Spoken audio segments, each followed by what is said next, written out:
안녕하세요. 오아빠입니다. 오늘은 코스피가 폭락해서 메모리 롱에 대한 얘기를 하려고 합니다. 메인 주제는 부동산 대 AI 리소스입니다.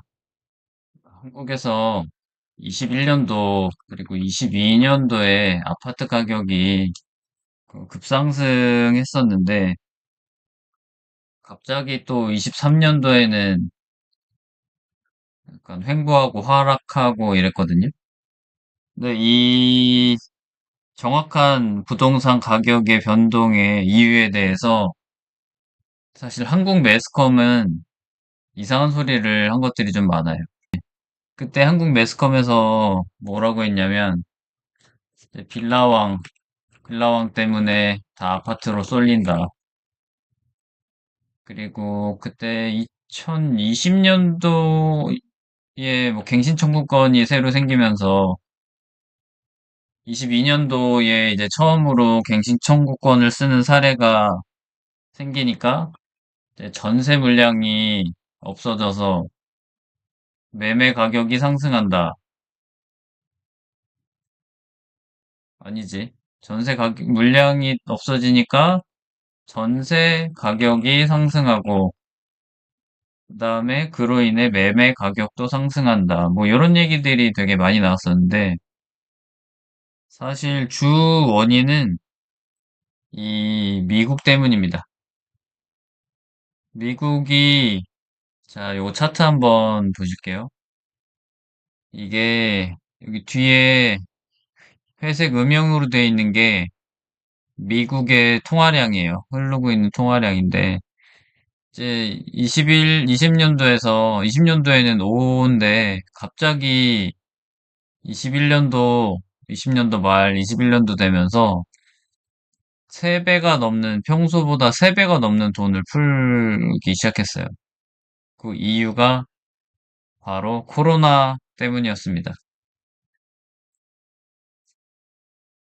코로나가 발생했을 때, 몇몇 나라들은 되게 대응을 잘했어요. 뭐 한국이나 뭐 호주도 잘했다고 해야 되나? 뭐 호주 같은 나라들은 뭐 아예 폐쇄를 해가지고 막아버렸죠. 근데 미국이 거의 100만 명이 죽고, 그리고 확진자 수가 1억 명 정도였거든요.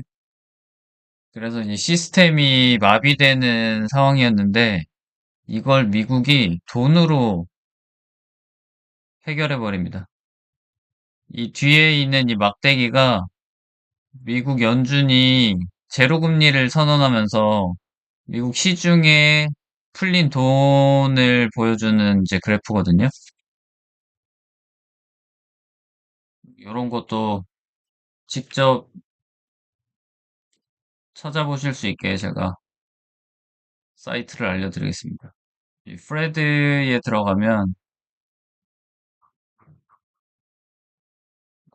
여기가 아닌데 잠시만요. 프레드 네, M1 요거 보면 되겠다.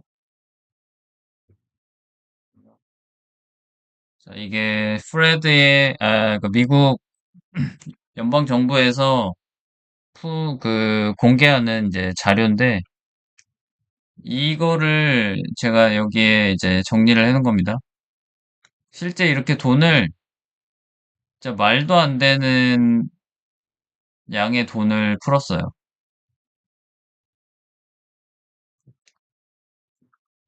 그래서 이때 비트코인이 요 노란 점선이 비트코인입니다. 비트코인이 폭등합니다. 거의 폭등.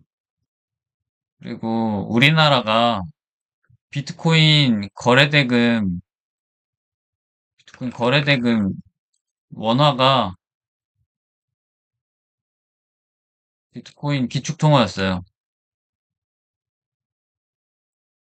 그 정도로 우리나라에서 비트코인을 거래한 사람들이 많았고, 그 엄청난 돈들이 차츰차츰 이제 부동산으로 들어온 겁니다. 그리고 비트코인뿐만 아니고, 뭐, 일찍부터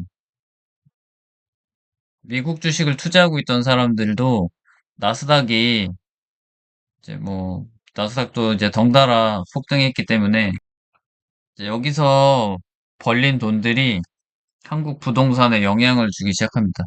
여기 보시면 이 부동산은 보통 한 6개월이나 9개월 정도 뒤에 이 반응이 나타나거든요. 이제 비트코인 올라가고 이제 점차 그다음에 여기 나스닥 올라가고 이 빨간 선이 한국 부동산인데 한국 부동산이 이제 피크를 치기 시작합니다. 그리고 이제 22년도 말에 연준이 이제 금리 인상을 아니 22년도 초구나. 초에 금리 인상을 선언하면서 이제 자산들이 가격을 이제 폭락하기 시작합니다. 비트코인, 나스닥 같이 다 폭락하는데 부동산은 이제 또 늦게 반응하기 때문에 이때까진 괜찮고 이 22년 3분기부터 떨어지기 시작합니다. 이렇게 잘 떨어지고 통화량이 잘 흡수가 되고 있었어요. 이때까지만 해도. 제가 이 얘기를 왜 하냐면 이때 이 22년도의 말에 무슨 일이 발생하냐면 이 GPT, 챗GPT가 나오기 시작합니다. 챗GPT가 나오면서 갑자기 나스닥이 폭등하기 시작하고 나스닥에 맞춰서 비트코인도 같이 올라가기 시작합니다. 이때까지만 해도 비트코인이랑 나스닥이 이 연관관계가 되게 높았어요. 지금은 아예 좀 반대로 갈 수밖에 없는 상황이긴 한데 AI 리소스가 비트코인의 리소스를 잡아먹고 있기 때문에 지금은 조금 떨어졌고 아무튼 잠시 옆길로 샜는데 자 보시면은 이때 다시 비트코인이랑 나스닥이 올라가죠. 그리고 한국 부동산 가격도 이때 맞춰서 다시 올라가기 시작합니다. 근데 이 과거랑 달라진 점이 있어요. 이때 제로금리 때는 부동산 지수가 더 높이 있었는데 이 AI라는 솔직히 이때만 해도 뭐 버블 얘기가 막 나오고 있을 텐데 이게 좀 문제가 뭐냐면 이제 고금리 상태인데도 불구하고 자산 가격이 떨어지지 않고 자산 가격이 올라가면서 이 연준이 돈을 흡수를 하려고 했는데 지금 이 시중의 통화량이 흡수가 안 됩니다. 이게 다 비트코인이랑 주식으로 나스닥으로 들어가고 나중에는 뭐 금으로도 지금 엄청나게 들어간 상태죠. 결국에는 사실 연준이 쥐지를 칩니다. 25년도 말에, 그러니까 작년 말에 공식적으로 이제 양적 그러니까 금리 인상기를 종료를 한다고 발표를 해요. 25년도 말에, 작년 말이에요. 근데 이게 왜 중요하냐? 바로 이 흡수되지 못한 돈들이 엔비디아를 비롯한 나스닥에 투자가 되기 시작하면서 그 돈들이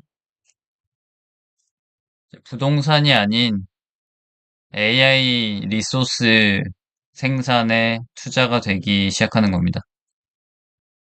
그리고 이거 관련된 뭐 부수적인 내용들이 되게 좀 여러 개가 있는데 지금 미국이 국부펀드 아니 미국이 아니고 트럼프가 대통령이 되면서 트럼프가 이 국부펀드 얘기를 하고 뭐 여기저기 투자하기 시작했죠. 인텔, 양자, 지금 오픈 AI도 얘기가 나오고 있고 제가 오늘 이 영상 말고 메모리롱 관련된 자료들 좀 영상 또 한 두 개 정도 더 올릴 것 같은데 네. 요런 내용은 거기서 한번 보시고 제가 뭐 요런 설명을 잘하는 편이 아닌 것 같아가지고 뒤에 AI로 만든 영상 노트북 LM으로 영상 만든 거 하나 이제 보여드릴 건데 우리나라는 이렇게 지금 뭐 하이닉스랑 삼전이 오늘 되게 폭락했거든요. 삼전 뭐 10% 빠지고 하이닉스 10% 빠지고 넘게 빠지고 그랬는데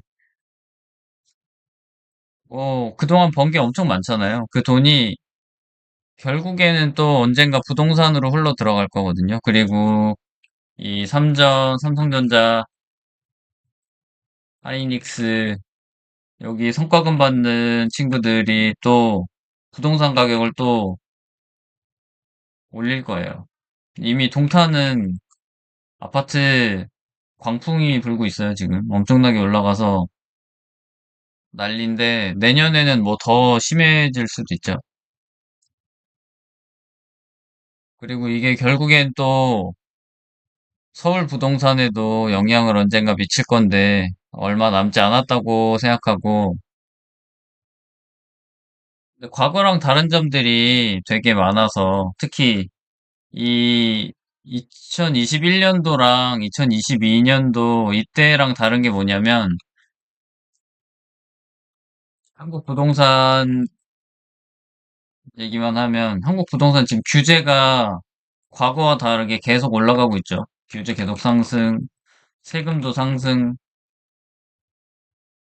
이런 게 사실 다 이 주식으로 번 돈이 부동산으로 안 흘러가게끔 하려고 하는 이제 장치들이라고 저는 생각을 하거든요. 그리고 연말에 이제 또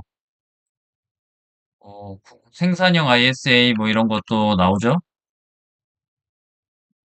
그리고 지금 뭐 국민 참여 펀드 같은 것들 계속 만들고 있고 이런 것들이 다 저는 이제 부동산으로 돈이 안 흘러가기 위한 조치들이라고 생각하기 때문에 과거처럼 이렇게 부동산 가격이 상승하지 않을 거라고, 과거만큼은 안 올라갈 거라고 저는 생각을 하거든요. 근데 제 주위에 뭐 그런 더 올라갈 거다. 왜냐면 이제 오세훈이 시작이 됐으니까. 생각보다 제 주위에 민주당 지지자임에도 불구하고 시장은 오세훈을 뽑은 사람이 되게 많습니다. 그 이유는 다 이제 부동산 소유자라서 그래요. 부동산 소유자들이 다 오세훈을 뽑았습니다. 부동산 소유자는 오세훈을 뽑았어.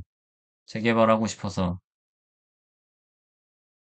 자, 그럼 지금 또 미국이 양적 긴축을 선언했는데, 아니, 긴축? 아니구나. 긴축을 종료한 이후로 지금 언젠가는 돈이 더 풀릴 수도 있는데, 이제 과거와도 미국이 달라진 점이 있어요. 미국이 이 코로나 때는 금리를 인하시켜서 시중에 돈을 풀었어요. 시중에 돈 풀기. 근데 지금은 아까 말씀드린 국부펀드를 운영해서 국부펀드가 회사에 돈 풀기를 하고 있거든요. 그래서 옛날처럼 미국이 시중에 돈 풀기를 했을 때에 비해서 저희 나라에 미치는 영향이 엄청 크지 않을 수도 있습니다. 물론 금리 인하를 하면은 호재이긴 뭐 호재이긴 할 건데 이미 뭐 중금리 상태에서 이 상승한 주식들이기 때문에 금리 인하를 한다고 해서 영향을 받을 것들은 뭐 소형주, 뭐 중형주 정도 뭐거든요. 그래서 지금 사실 YTD 기준으로, 그러니까 연초 기준으로 러셀 2000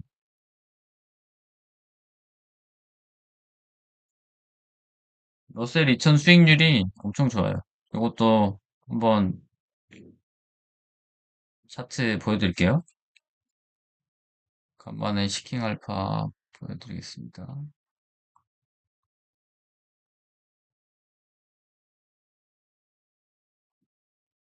TD. 자, 얘가 러셀 2000이고, 얘가 S&P 500입니다. 그리고 얘가 나스닥이고, 나스닥이랑 러셀 2000이 거의 비슷하고, 좀 뭐 위로 하나 이제 XLK라고 뻘떡 떠 있는 거는 S&P 500의 테크주거든요.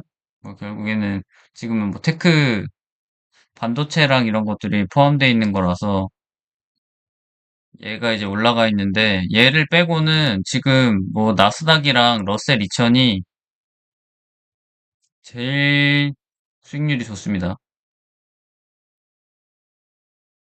뭐 얼마 전까지만 해도 그냥 러셀 2000이 제일 좋았어요. QQQ가 뭐 많이 따라온 건데 지금 아무튼 러셀 2000이 올라간다는 건 뭐냐면 금리 인하 기대감이 있다는 건데 최근에 뭐 연준 의장 발언 때문에 살짝 이제 꺾인 것 같죠.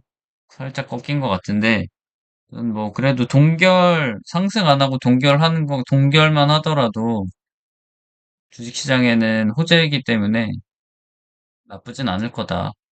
그리고 오늘 이 얘기를 하는 이유는 부동산보단 AI 리소스가 훨씬 더 돈이 많이 된다라는 얘기를 하고 싶었습니다. 부동산 이제 뭐 세금만 내고 안 오르면 팔고 싶을 때 팔 수 있는 것도 아니고 이 AI 리소스 쪽에 투자를 하면 얼마든지 팔 수 있고 지금 상승률도 부동산보다는 훨씬 높을 거라고 저는 생각을 하고 있습니다. 일단 오늘 뭐 코스피가 많이 하락한 거는 레버리지 영향이 제일 크다고 생각을 하고 뭐, 뭐 이럴 만한 일이 아무것도 없었는데 이제 너도 나도 하이닉스 투자하고 막 이러면서 한쪽으로 쏠림 현상이 너무 많아졌는데 거기다가 레버리지 ETF로 인한 옵션 때문에 훨씬 더 하락폭이 커졌고 그래서 사이드카 발동하고 서킷 브레이커 발동하고 뭐 이러니까 사람들이 무서워서 더 파니까 이제 내일 또 반대 매매 나오겠죠. 청산 물량 또 나오면서 또 떨어질 거고 그러면 내일까지 또 떨어질 건데 내일 안 떨어지려나? 뭐 사람들이 오늘 생각을 많이 하고 내일은 그래 이 정도 떨어지는 거는 오버한 것 같다면서 다시 살 수도 있어요.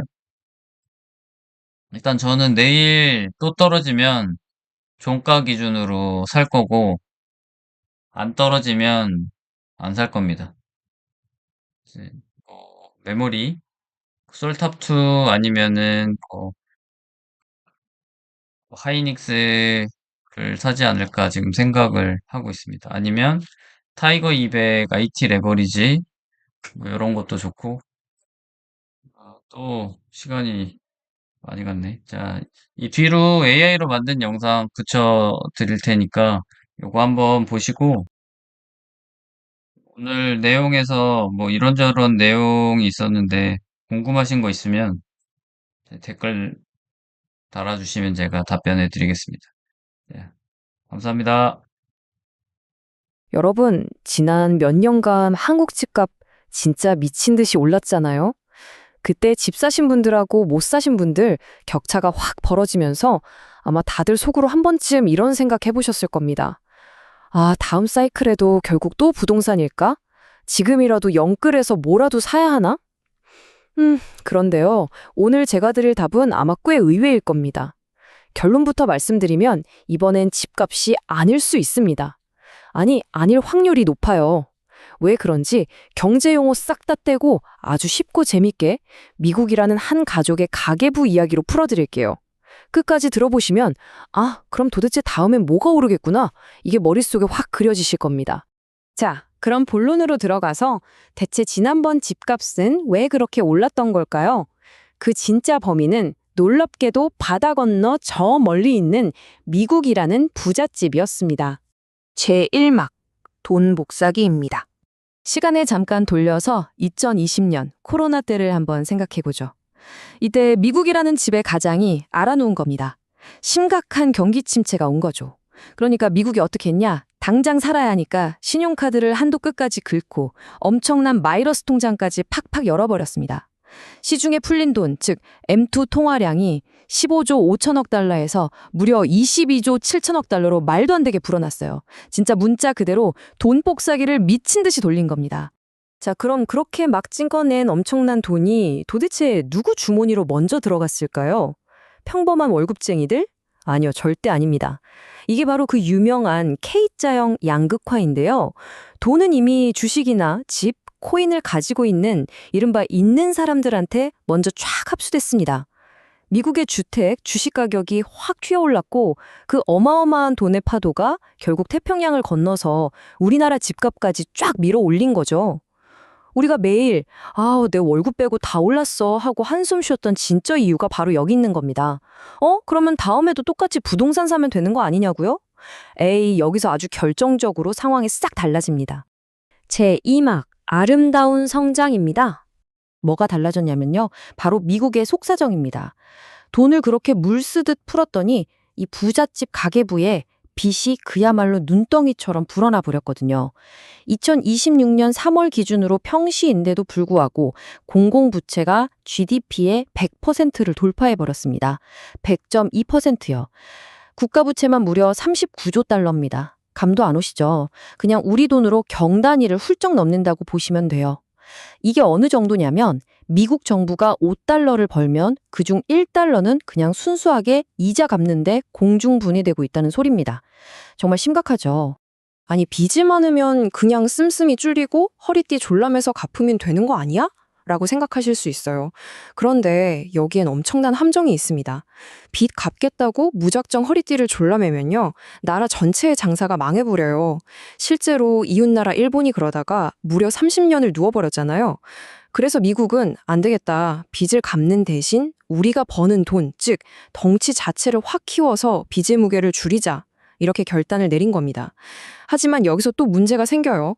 억지로 성장을 쥐어짜내면 동네 물가가 미친 듯이 오르거든요. 인플레이션이죠. 그럼 물가 잡으려고 금리를 또 올리고 금리 오르면 장사가 다시 망하고 완전히 벌려다 망하는 악순환의 늪에 빠지게 되는 겁니다. 자, 이 진퇴양난의 상황에서 미국한테 딱 하나 필요한 게 있습니다. 바로 돈은 많이 버는데 물가는 안 오르는 아주 기적 같은 아름다운 성장이죠. 사실 이게 처음 있는 일은 아니에요. 1990년대 앨런 그린스펀 시절의 IT 혁명이 딱 그랬거든요. 1,000원으로 10개 만들던 걸 100개 만들게 되니까 물건값은 싸지는데 더 많이 팔리는 마법이 일어난 거죠. 놀랍게도 새롭게 연준 의장이 된 케빈 워시가 바로 이 그린스펀을 롤모델로 삼고 있습니다. 지금 미국 행정부하고 워시 의장은 2020년 버전의 생산성 엔진, 그러니까 AI가 물가도 잡고 강한 성장도 이끌어줄 유일한 동아줄이라고 굳게 믿고 여기에 문자 그대로 사활을 걸고 있는 겁니다. 제3막 정부의 쇼핑 리스트입니다. 미국이 이렇게 AI를 통한 아름다운 성장에 모든 걸 걸었다면 당연히 그 어마어마한 돈은 어디로 갈까요? 맞습니다. AI를 굴리는 데 필요한 핵심 연장들로 흘러가겠죠. 특히 미국은 중국한테 절대 목을 졸리지 않으려고 그냥 기업에 보조금 몇 푼 쥐어주는 수준을 넘어섰어요. 아예 정부가 직접 벤처 캐피털처럼 나서서 이 핵심 길목의 회사들을 싹 다 사들이고 있습니다. 인텔, US 스틸, MP 머티리얼즈 같은 16개 기업에 무려 209억 달러를 꽂아 넣었죠. 반도체, 철강부터 히토류까지 공급망에 목줄을 꽉 틀어지고 있는 겁니다. 그리고 이 거대한 방어망의 가장 꼭대기, 가장 중요한 왕관의 보석은 결국 AI입니다. 미국이 AI 산업의 3단계를 어떻게 잠그고 있는지 한번 볼까요? 2025년 8월에 인텔 지분을 확보해서 자본을 쥐고요. 2026년 1월엔 엔비디아 칩의 대중국 수출을 통제해서 공급을 막습니다. 그리고 2026년 6월엔 엔트로픽 모델에 대한 외국인 접근을 차단하고 오픈 AI 지분 논의까지 하면서 유통 단계까지 완전히 자물쇠를 채워버렸죠. 여러분, 흔히들 중국이 막 무섭게 치고 올라온다고 생각하시잖아요. 그런데 실상은 전혀 다릅니다. 오히려 중국에선 외국인 투자가 1년 새 거의 30%나 빠져나가고 있어요. 이 싸움은 단순한 추격전이 아니라 안에서부터 쩍쩍 균열이 나고 있는 중국과 그 기회를 틈타 길목을 아주 단단히 걸어 잠그려는 미국의 숨막히는 통제 싸움인 겁니다. 여기서 진짜 기가 막힌 포인트 하나 짚고 갈게요. 이 미국 정부의 이른바 국가 안보 포트폴리오 수익률이 얼마나 되는지 아세요? 평균 무려 85%입니다. 대박이죠. S&P 500 지수 상승률을 그냥 아득하게 뛰어넘어 버렸습니다. 나라를 지키겠다고 산 주식들이 엄청난 돈을 쓸어 담으면서 이게 사실상 세계에서 제일 잘 나가는 미국의 국부 펀드 역할을 톡톡히 하고 있는 셈이에요. 제3막 곡괭이를 파는 상인입니다. 자, 골드러시 때 진짜 돈을 긁어 모으는 사람은 누굴까요? 금 캐는 사람이 아니라 그 옆에서 튼튼한 곡괭이를 파는 상인이라는 말 들어보셨죠? 두 거인이 A라는 금광을 두고 박 터지게 싸우면 당연히 이 AI 연장, 즉 곡괭이 값이 폭등합니다. 첫 번째 곡괭이는 바로 메모리 칩이에요. 실제로 특정 D램 가격을 한번 볼까요? 2025년 8월까지만 해도 한 200달러 선에서 왔다 갔다 하던 게 2026년 1월에 약 1000달러로 단 몇 달 만에 무려 5배나 폭등했습니다. 와, 강남 한복판 아파트도 단기간에 5배씩 뛰진 않잖아요. AI가 지금 물리적인 자원들을 얼마나 진공청소기처럼 빨아들이고 있는지 이 가격표 하나가 모든 걸 낱낱이 증명해주고 있습니다. 그리고 두 번째 핵심 곡괭이, 바로 전력입니다. AI 데이터 센터가 전기를 얼마나 먹어치우냐면요. 2024년에 415테라와트시였던 수요가 2030년에는 945테라와트시로 훌쩍 뛸 전망입니다. 이게 어느 정도냐면 사실상 일본이라는 나라 전체가 1년 동안 쓰는 전기를 데이터 센터 혼자 다 쓴다는 얘기예요. 반도체 칩이야 돈 쏟아부어서 공장 돌리면 어떻게든 찍어내겠지만 어마어마한 발전소랑 거대한 송전망은 뭐 하루아침에 뚝딱 지어지나요? 수년이 걸리죠. 그래서 지금 미국 정부가 최우선 국가 과제로 원자력을 다시 화려하게 부활시키고 있는 겁니다. 전기가 없으면 AI도 없으니까요. 제5막 팝콘 장수. 드디어 우리 이야기입니다. 흔히들 고래 싸움에 새우 등 터진다고 하죠. 하지만 여러분, 이번 거대한 흐름 속에서 우리나라 한국은 절대 등 터지는 불쌍한 새우가 아닙니다. 오히려 치열하게 싸우는 두 고래 옆에서 아주 느긋하게 팝콘을 팔면서 돈을 버는 장수예요. 미국이 주도하던 중국이 몰래 추격하던 AI를 돌리려면 무조건 최고급 메모리가 필요하거든요. 그리고 그 핵심 길목을 한국의 반도체 기업들이 딱 쥐고 있습니다. 고래들이 세게 싸울수록 우리 팝콘은 더 잘 팔리는 구조죠. 자, 그래서 결론이 뭐냐? 이번 사이클의 진짜 노른자 땅은 수십억이 필요한 강남 아파트가 아닙니다. 단돈 10,000원으로도 당장 시작할 수 있는 곳에 기회가 있어요. 가장 넓고 안전한 미국의 대표 지수부터 시작해서 미국의 반도체 섹터, 그리고 방금 말씀드린 곡괭이를 직접 쥐고 있는 한국의 메모리 반도체, 마지막으로 AI 인프라와 원자력 테마까지. 이렇게 네 가지 카테고리만 잘 살펴봐도 굳이 영끌에서 부동산에 목매지 않고 실전 투자로 다가갈 수 있는 길이 활짝 열려 있습니다. 물론 이건 교육 목적이지 절대 무조건 사라는 추천은 아니니까 오해하시면 안 됩니다. 마지막 제6막 밸런스의 게임입니다. 그런데 여러분, 투자의 세계에서 100% 확실한 게 있던가요? 훌륭한 투자자라면 반론에도 귀를 기울여야죠. 시카고 연준의 오스탄 굴스비 총재 같은 분들은 꽤 날카로운 경고를 날립니다. AI가 장기적으로야 물가를 잡겠지만 당장은 그 엄청난 전력이랑 데이터 센터 짓느라 들어가는 자원 때문에 오히려 물가를 더 팍팍 자극할 거다라고요. 실제로 AI가 물가를 잡아줄 거라던 케빈 워시 연준 의장조차도 막상 2026년 6월 첫 회의에서는 금리 인하는커녕 꽤 매파적인, 그러니까 시장의 지대와는 다르게 금리를 쉽게 내리지 않겠다는 뉘앙스를 풍겨서 시장을 바짝 긴장하게 만들었거든요. 그러니까 야, AI가 무조건 대박이래 하고 몰빵할 게 아니라 이런 굵직한 거시경제의 흐름 속에서 확률을 계산하며 분산 투자하는 밸런스 감각이 그 어느 때보다 중요합니다. 자, 오늘 이야기의 찐 결론 한 줄입니다. 다가오는 새로운 시대, 부의 양극화는요, 더 이상 누가 강남의 아파트를 가지고 있느냐로 갈리지 않을 겁니다. 그 대신 누가 저 거대한 AI라는 괴물을 움직이는 물리적인 자원, 즉 메모리와 전력을 통제하고 그 흐름에 올라탔느냐로 판가름날 가능성이 매우 높습니다. 절대 갚을 수 없는 엄청난 빚의 수렁에서 살아남기 위해 미국이 던진 처절한 AI 베팅, 그리고 그 거대한 체스판 위에서 곡괭이를 파는 완전히 새로운 부의 사이클. 여러분, 지금 여러분의 가계부에는 도대체 어떤 곡괭이가 담겨 있으신가요?